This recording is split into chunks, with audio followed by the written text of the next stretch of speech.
Hi everybody, my name is Danielle Nicole and welcome to Monetary Makeup. If you are new to this channel, I have oily dehydrated skin. I also suffer from adult acne, redness, I'm in my mid-30s so I'm starting to get fine lines and texture.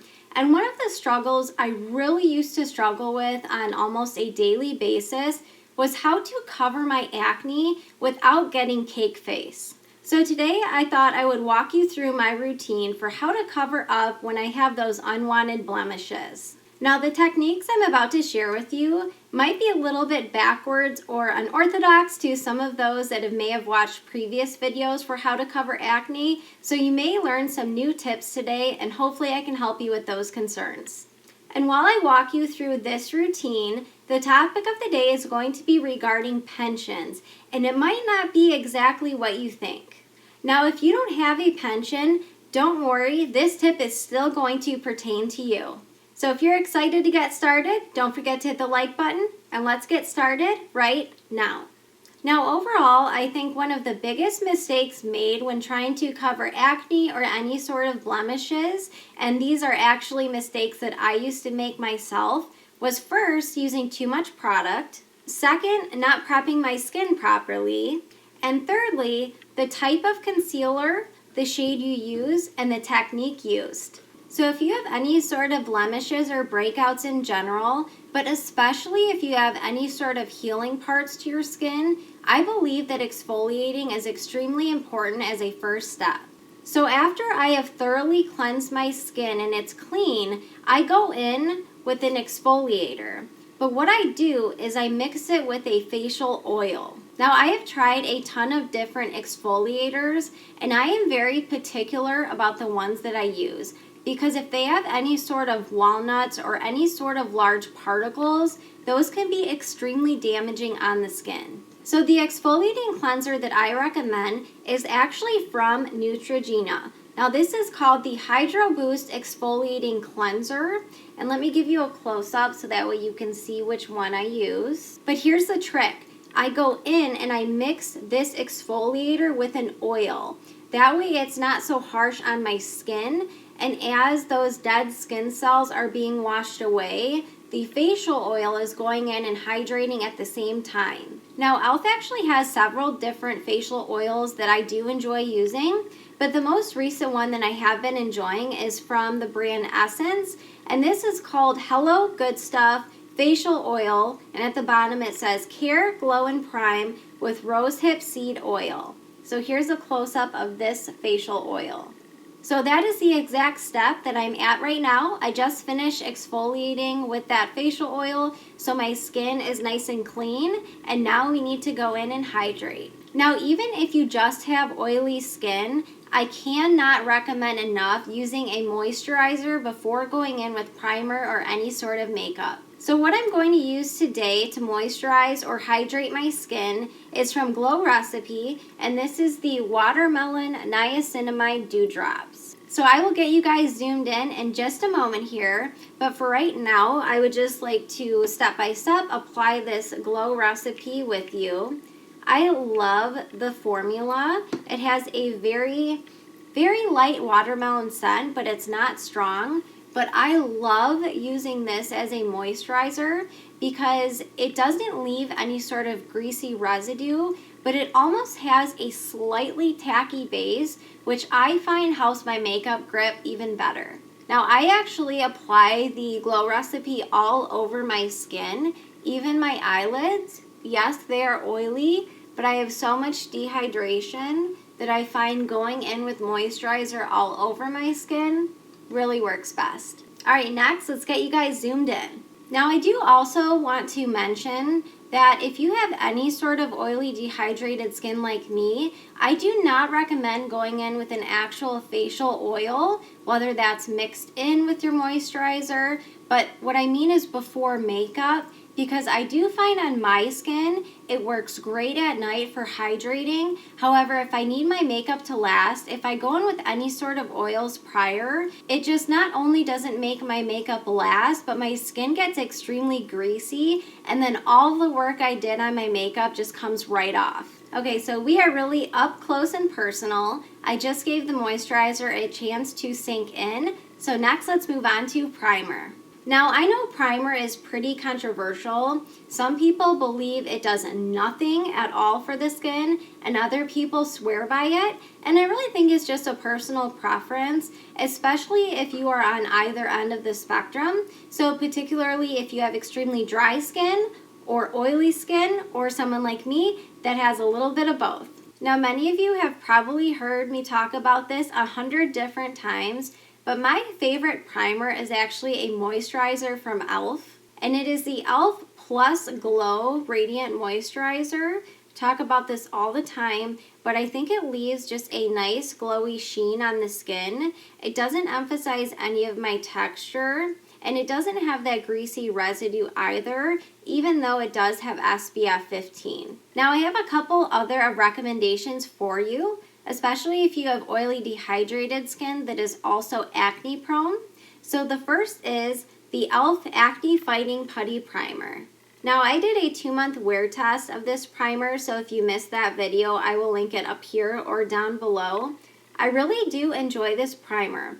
I don't think it does anything magnificent on the skin, but what I do find it helps with is fighting acne throughout the day and hydrating the skin. So it doesn't leave any sort of greasy residue, and I do find that it does help fill in the pores a little bit, but one of the reasons I love this so much is because it has salicylic acid in it. So as far as someone who struggles with acne, blemishes, and breakouts, I really enjoy using this primer when my skin has a ton of blemishes. Now, if you have oily skin only that is also acne prone, then I would recommend the e.l.f. Matte Putty Primer.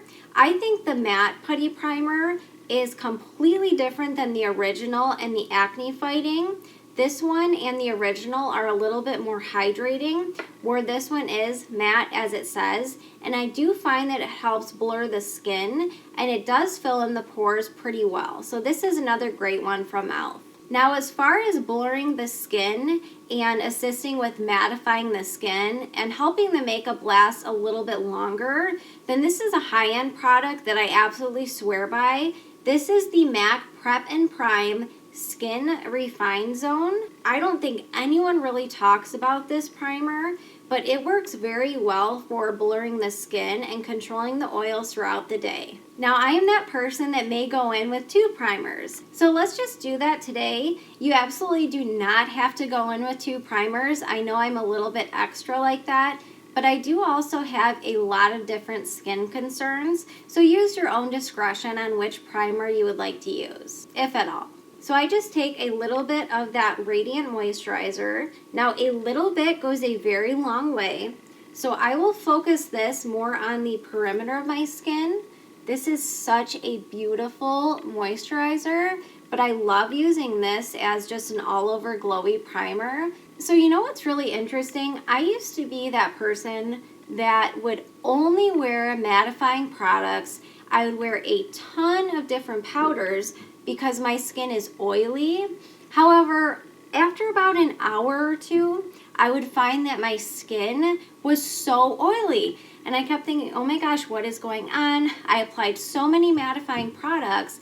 And then one day I just decided to try out using all cream products, no powder, nothing mattifying, and my skin didn't produce as many oils. So I just thought that was really interesting because all those years I kept using so many mattifying and powder products, but what was happening, I think in theory, is that my skin was overproducing oils to kind of overcompensate for all of those powders. So once I managed to find a balance between mattifying and glowy products, my skin kind of went into balance. So even though this is a glowy moisturizer, I highly recommend this one in particular because it's not super hydrating. It more of just leaves a nice glowy sheen on the skin. So I don't know if you can tell just from applying that to, I put it everywhere, but more on the perimeter of my skin. But it just looks so beautiful and dewy. So can't say enough good things about this. I know you guys are so sick of hearing me talk about it, but I just had to mention it again. So next, let's go in with the e.l.f. Mattifying Putty Primer. Now, this primer is a little finicky. I find if you go in with too much product, it can leave a white cast, but if you just use a tiny bit and really focus on pressing it into the skin where the pores are and where your oils typically produce throughout the day, then I find it's a beautiful primer. So that's all I'm going to do is dip my finger in. Also, I always wash my hands before dipping into any of these products, and actually sometimes I'll even use a scooper, but I don't have my e.l.f. putty brush in front of me, so I'm just going to use a little bit, and I'm really going to focus this on kind of where my oils typically come through, and I almost pat it into the skin, and I find pressing it in is where this primer really shines, because if you just kind of swipe it all over, it doesn't really fill in the pores as much as doing it with this method. So I don't know if you can see, but I have hardly any product on there. So I'm just going to dab a little bit, like so, and really focus on pressing this into my pores. And I do really believe this helps leave a beautiful makeup finish once we get to the end. Okay, so I just finished applying the e.l.f. Glow Moisturizer as well as the e.l.f. Matte Putty Primer. And let me know if you can tell on camera, it really does help to kind of blur in the skin in the center, while the perimeter and the high points of my skin still have a nice sheen. So I spent quite a bit of time talking about skin prep and primers and moisturizers, because I really believe that that makes a huge difference on how to properly cover any sort of blemishes. So now that the primers are applied, next let's move on to foundation. So next I'm going to show you how you can use light coverage and still have full coverage on your blemishes, if that makes sense. So now that the two primers have had a chance to sink into the skin, this is where I believe my technique for covering acne and blemishes is sort of backwards to what you may have heard in other videos. So I know everyone's skin is different, so just a quick disclaimer, but I find when you go in with concealer first and try to cover those blemishes, what typically ends up happening is, okay, so pretend the concealer's on and you have spot concealed all over. Then you go in with foundation. Then you go in with contour and bronzer and blush and highlighter. Well, by the time you're done applying all those layers, I find, because I used to do this too, all of the concealer that I had applied pretty much got wiped away. So the spots that I initially concealed are detectable now. And I also found that it was a waste of product. So now that the skin has been properly prepped, next I recommend going in with foundation first. So you can do this technique with any foundation because the actual technique is more about concealer. So I'm going to use the KVD Good Apple Foundation in the shade Light 010.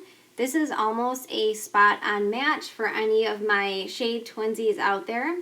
Now you might be thinking, I saw reviews all over TikTok where this is an extremely full coverage foundation. Now in my opinion, a lot of those reviewers were going in with a brush, so of course you're going to get more coverage from using a brush, but it appeared, at least on camera, that they were going in with a ton of product. So I actually get a very light, undetectable layer of foundation with what I'm about to show you, and that's using a damp sponge. So as far as sponges go, I do believe not all sponges are created equal. So here's my first tip when it comes to application of foundation. So here are two different sponges. This one is damp, so that's why it's much larger.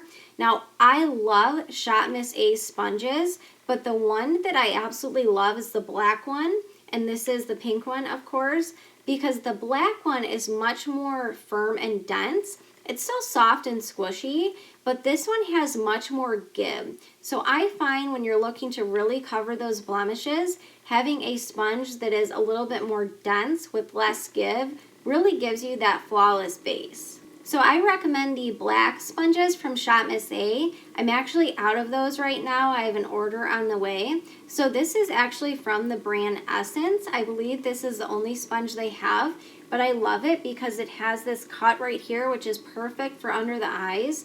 But even after you dampen it a little bit, it still has some give to it, and it's very soft and it's very squishy, but it's not so firm. I don't know if you can tell the texture in these is just completely different. So I just dip in with a very light amount, and because the sponge is damp, you do actually have to dip in a couple of times, but there is hardly any product on the sponge when using this method. So let me show you what this side looks like with foundation as opposed to the other side with nothing. I think you're going to be surprised. Okay, so I only have the KVD Good Apple on my forehead and this half of the face, my left, your right, and this side has nothing on it. So I'm just going to pan a little bit, and I want you to tell me if you can actually tell that I have foundation on. So foundation, nothing. So in my opinion, it doesn't look like I have foundation on for two reasons. One, the technique with the stamping motion and the damp sponge, but finding your true undertone and your true shade has been an absolute game changer because I don't have to take the foundation, all the way down my neck, and there's no line of demarcation. So I just find finding your perfect shade is also another tip that is so helpful. So I'm going to finish bouncing in this foundation and I'll be right back. So I am finished bouncing in the foundation, and I don't know if you can tell, but you can still see my blemishes peeking through. Now in my opinion, that is actually what you want, because if it is completely covered with just foundation and then you go in with all those other products, I find it may move some of the extra foundation that you initially put down. So if you've gotten this far and you can still see those blemishes peeking through, don't worry, that's supposed to happen. So now that foundation is on, let's move on to concealer. So my biggest tip for concealer when trying to cover your blemishes is to have two different products, but more importantly, two different shades. So the shade that you use under your eyes, I do not recommend using that shame shade. It's been a long day. So I do not recommend using the same shade that you use under your eyes to cover blemishes. Now the reason is, when we apply concealer under our eyes, typically it is 1 to 2 shades lighter. And that is because not only are we trying to conceal, but we are also trying to brighten. So I find when you go in with a brightening shade and you spot conceal with that same shade, it almost brings to light those blemishes instead of doing the opposite of trying to conceal them. Okay, so now that my foundation has been completely applied with a barely damp sponge, if I didn't mention that, I also recommend your sponge is almost dry, because if there's additional wetness, it may pick up more product than you'd like. So the two different concealers that I recommend, first for the under eyes, I absolutely love the COLLABS Revealer Concealer, and I use the shade 0.5N, which works beautifully in the winter, and during the summer, if I have a tan, I use the shade 1.5C. Now, hands down, the best formula and texture I find for covering blemishes is the Makeup Revolution Conceal and Define Concealer, and I use the shade C4. So I don't know if you can tell, but can you see how different in tones these are? I know it might be a little bit difficult to tell on camera. Now granted, I have a light undertone, so of course this isn't going to look super deep. But if you look closely at the shade 0.5N, it is much lighter and a little bit more neutral, whereas the shade C4 is a little bit deeper, and it also has that pink undertone to match my overall skin tone. So this is a point where I would add concealer to my under eyes only and finish up the rest of my makeup, and then we will actually come back to covering our blemishes. So I'll see you in just a minute. Okay, so I just finished applying the rest of my makeup as far as concealer, blush, bronzer, lips, and all of that good stuff. I didn't have enough time to fully do my brows, but I did throw a little bit of the Hindash gray powder in those, so we're just gonna ignore the fact those aren't completely done. So now let's move on to concealer. Now at this point, you might be a little bit confused as to, well, you just said you finished the rest of your makeup, you didn't actually conceal, which is absolutely true. Now, I typically like to use a lot of cream products, so it's up to you as to whether you would like to do this step before or after your powder products. As far as what is on my skin right now, the only thing I have on are creams thus far. So before we move into the actual concealer, next, if I am going to set with powder, this is a step where I would do that now. So I'm going to take a little bit of the By Terry Hyaluronic Hydra Powder. Man, if you have any sort of texture, acne, fine lines, this powder completely changed my life. The Huda Bake is also a really great option, but the one I'm using is just the By Terry Translucent Powder. So I'm going to take a little bit of this, and before we actually go into using the concealer to spot conceal, I'm first going to take my damp sponge, the same one I use for my foundation. We're busy women on this channel, so we've got to utilize what we have. So I'm just going to take a tiny bit of powder and dip into the cap. And that's right, we are going to apply powder first. So I'm just going to set my T-zone. This powder does such a beautiful job at mattifying, but not drying out the skin. If you have any sort of dehydration or dry skin, and of course if you're oily you would love it, but this is such a beautiful powder. It seriously changed my life. I never used to wear powder until I discovered the By Terry. So I'm just taking a little bit of the powder in the damp sponge, and I'm just setting kind of the T-zone of my skin. Now this is really important if you do typically powder. I highly recommend using your damp sponge, because instead of taking a brush and swirling all that foundation over, using this stamping motion will really help to press the powder and other products into place. Now I know the nose can typically be a problem area for most people, so that's why I highly recommend these type of sponges that have this kind of cut into it. So I take just a little bit of the powder at the tip right here, and then I dab off the extra into the cap so it actually gets into the sponge. Otherwise you're going to have powder flying around everywhere. And I always take this into the creases of my nose. I don't know how other people can get away with just using the butt of the sponge, but I have to use the tip in order to get all of my makeup to set in those small creases. Okay, so my skin is actually looking pretty good. I understand that right now I don't have blemishes everywhere. If you saw the review of my Nimya skin cream, my skin was so broken out, it was absolutely crazy. However, you can still see in real life I have some spots down here. So this is where the next step, we get into the actual concealer and actually covering blemishes. And I know it's kind of a sin in the makeup world to apply powder first over creams, but a lot of products I find nowadays really can layer well over powders when it comes to creams. So if this tip sounds totally backwards to you, I completely understand, but this is just what I have found works best for me. Now, part of the reason I find this technique that we're about to get into work so well is because when you start to have the oils come through your skin, when you have oily or oily dehydrated skin, the first thing that it's going to hit is the powder. So that's why I find this technique works better. So I first recommend to set with powder.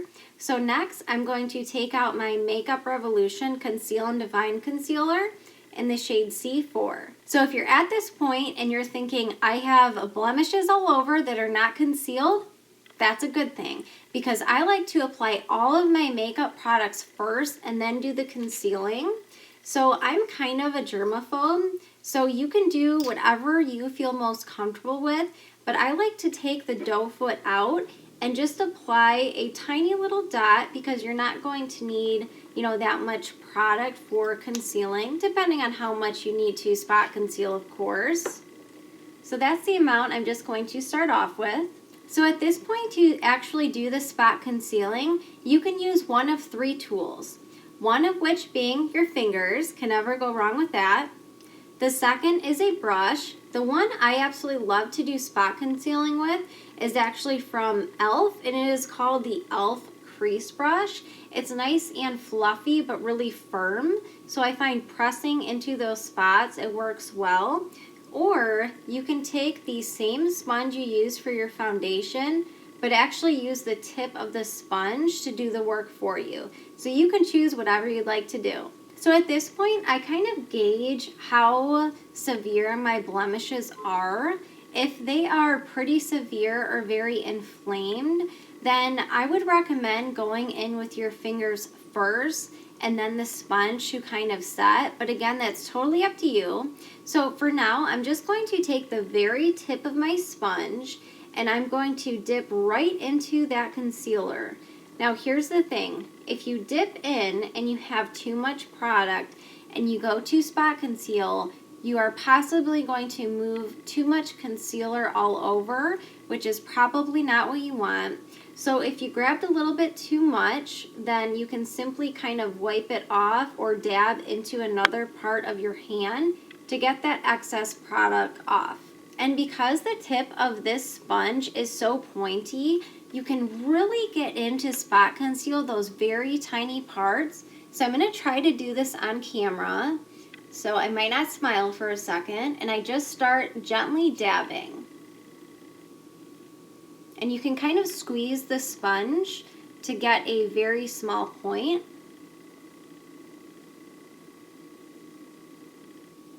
So at this point, I typically go back in with a second layer, unless the blemishes aren't too bad, but usually mine are. Now again, because I am using a concealer that is exactly my skin tone and basically the same shade as my foundation, you are not going to see these harsh spots from your concealer, and that's why the undertone and the shade you choose for spot concealing is so important, if not one of the most important tips in this video. So I think that did a great job at spot concealing, but I'm just going to dip in a little bit and use my finger next. Sometimes the warmth of your finger can actually help the product melt into the powder and the spots better. Now, if you have blemishes all over, I promise you my skin is typically not this clear. So I totally feel you. I know my skin isn't terrible right now as far as breakouts go. Yeah, so as soon as I go in with my finger, can you see how it basically melted that concealer right into the powder? But because we applied powder first, it is really going to automatically set into place. So after you have finished spot concealing with either a brush, your sponge, or your fingers, whichever you prefer, next you have one of 2 options. So the first is you could just be completely done. Because you chose a concealer shade that matches the rest of your skin tone, you should not have any highlighted effects to those spots, so it should look seamless at this point. However, when you have a very inflamed blemish, I can completely understand how you might be a little bit worried about that concealer moving. Now typically when you do powder first and then this concealing method, you shouldn't run into that issue. But the second option you have is you can take a little bit more of your powder, dip into the powder with the sponge, and gently dot those spots that you just did. Now this is probably the only video you are going to hear me referencing baking. So I do not like baking under the under eyes. I think when I was under 20, I could get away with that. Granted, I was never really into baking because I've always pretty much had texture and acne my entire life. But the thing about when you go to set those spots with the powder, I do find if you get a little bit extra powder and dip in, which let's just do it right now since I'm discussing it. So when you dip into your powder, you can actually take a little bit extra product and then go over those spots you just concealed. So I'm just going to gently dab those spots. And then you can leave that powder for a couple of minutes to basically bake. Again, the only time you're ever going to hear me say baking. So it looks a little crazy right now because of course you can see where that excess powder is.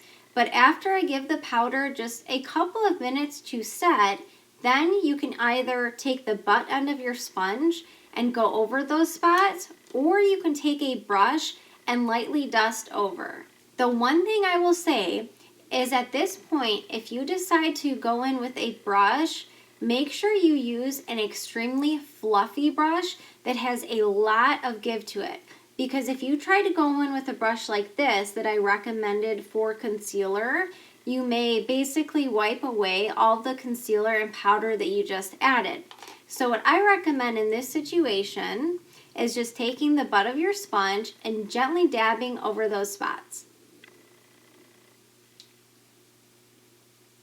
So at this point, please let me know down below if you can see any of those blemishes that I had on my chin. In real life, I cannot see those spots at all. I think that this technique hides blemishes just wonderfully. Okay, next let's cut into the topic of the day, and then I will give you my final thoughts as well as a quick recap about these techniques.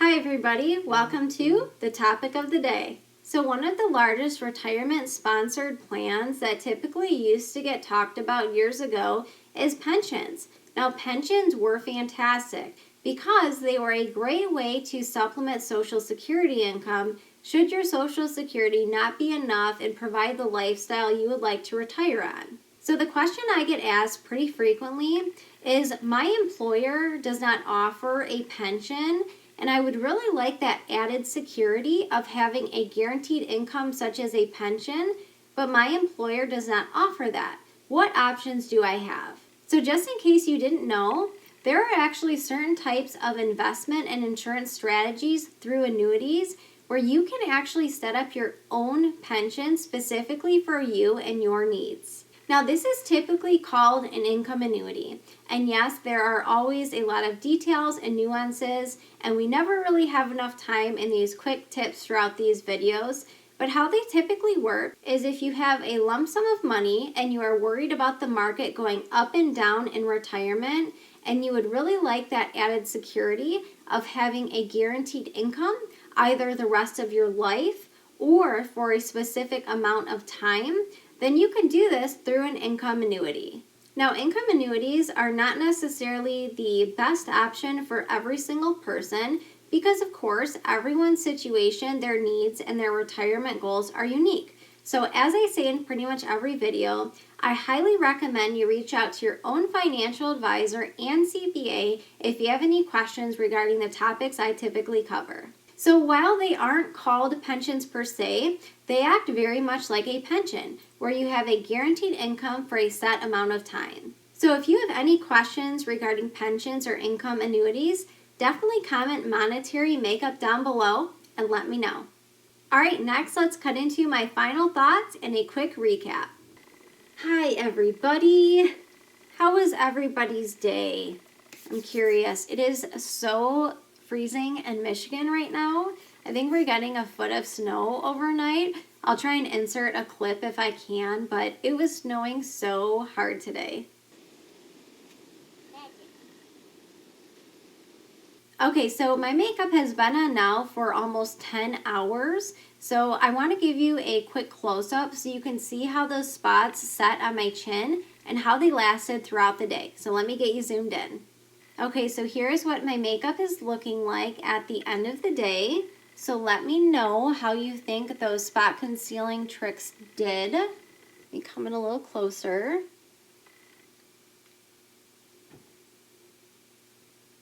So most of the spot concealing I did was on my chin.